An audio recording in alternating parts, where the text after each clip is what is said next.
자신감은 믿음으로 나타납니다. 자신감은 인간의 의지로 가질 수 있는 것이 아닙니다. 이것은 하나님이 믿음으로 주시는 것입니다.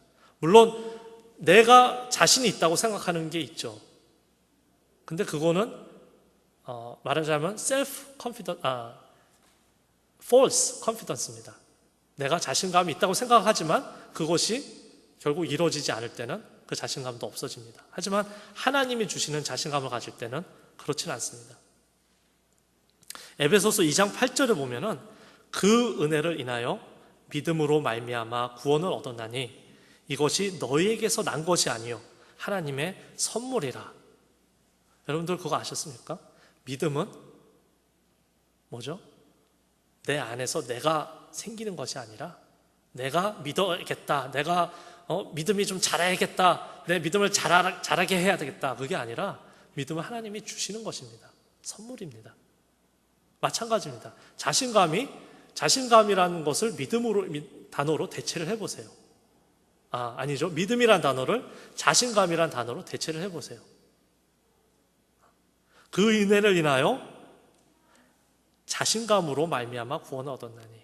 좀 이상하긴 한데 믿음을 그런 식으로 바라보면 또 다르게 생각이 될 수가 있습니다.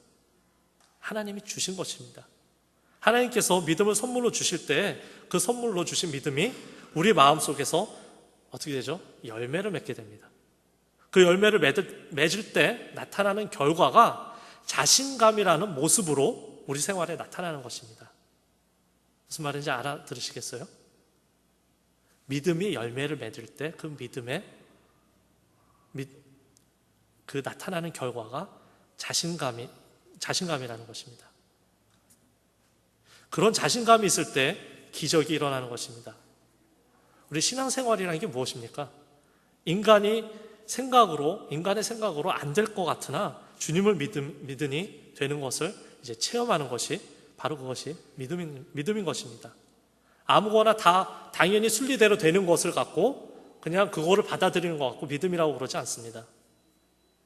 예를 들면 아브라함이 100세 때, 지금은 100살이면 상상도 못하죠.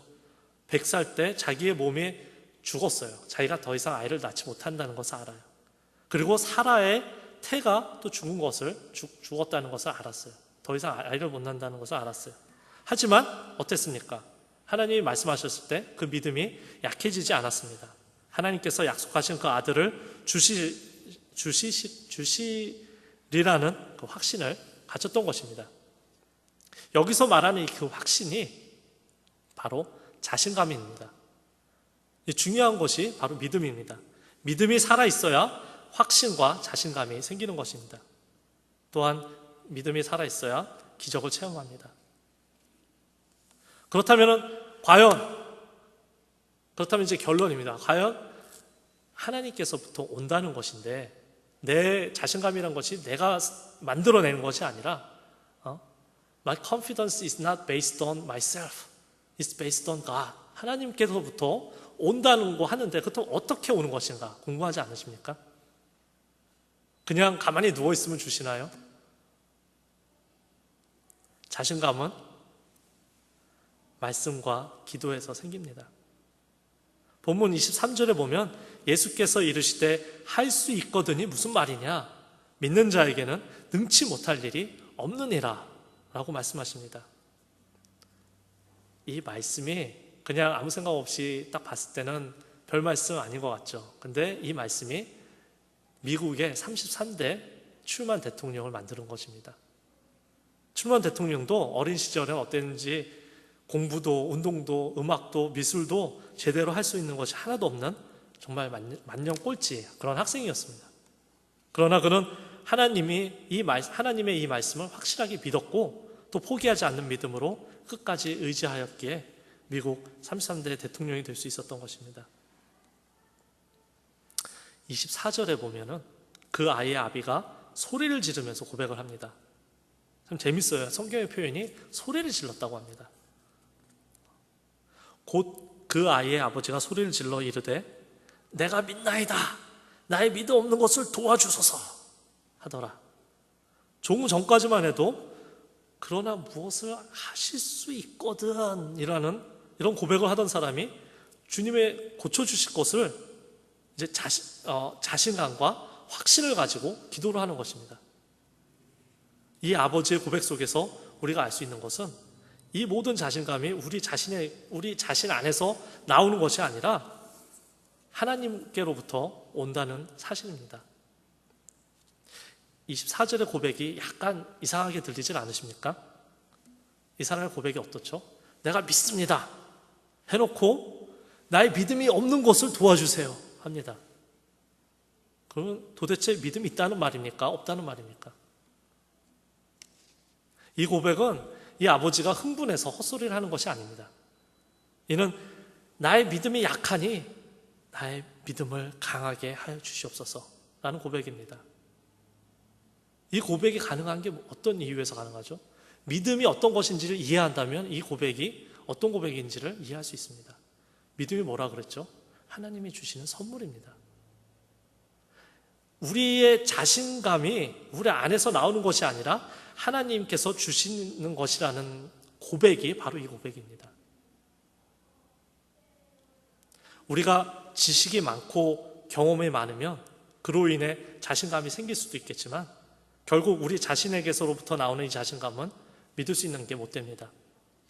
자신을 의지할 때 생기는 자신감이 아닌 하나님께서 주시는 자신감을 갖고 사시길 바랍니다. 하나님의 말씀은 종종 우리를 위로하기도 하고 또 책망하기도 하고 또 은혜도 줍니다. 하나님의 말씀은 히브리서 4장 12절입니다. 하나님의 말씀은 살았고 운동력이 있어 좌우에 날선 어떤 검보다도 예리하며 혼과 영과 및 관절로 골수를 찔러 쪼개기까지 하며 또 마음의 생각과 뜻을 감찰하나니. 좌우의 날선검이 뭔지 아십니까? 여러분들 우리 부엌에서 쓰는 그 나이프는 한쪽에만 날이 있잖아요. 근데 영화에 보는 칼싸움하는 그 칼싸움의 그 칼은 양쪽에 날이 있습니다. 그래서 이렇게 치기도 하고 이렇게 치기도 하고 어떻게든 칠 수 있는. 근데 그게 뾰족하죠, 끝에가. 그 검보다도 하나님의 말씀이 더 살아있고 융동력이 있어서 예리해서 쪼갠다고 합니다. 정말. 뭐로 쪼갠다고요? 혼과 우리의 혼과 영과 골수를 찌는데요. 그래서 어떻게 한다고요? 마음의 생각과 뜻을 감찰하신다. 바로 이 강한 하나님의 말씀이 우리에게 믿음을 주며 확신과 자신감을 갖게 하는 것입니다. 우리를 이걸로 찔러서 죽이는 게 아니라 이거를 우리를 푸여 파서 우리의 본질을 알게 하시고 우리가 누군지를 알게 하시고 그리고 거기서 이제 하나님께서 자신감을 주신다는 것입니다. 그러기에 언제나 하나님의 말씀을 가까이 하시기 바랍니다. 또한 이 하나님의 말씀이 생활 속에 있다 보면은 기도를 할 수밖에 없어지는 것입니다. 그래서 이 시간 여러분들의 마음에 믿음을 채우시기 바랍니다. 말씀과 기도로 채우시기로 작정하시기 바랍니다. 사도 바울은 디모데 후서에 자신감에 대해서 이렇게 말씀하였습니다. 한번 찾아볼까요? 디모데 후서 아마 1장 5절인가 한번 봅시다.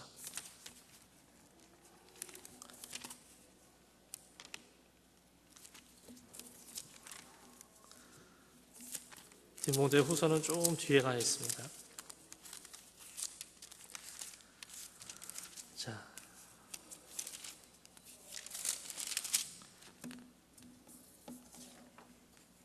7절입니다.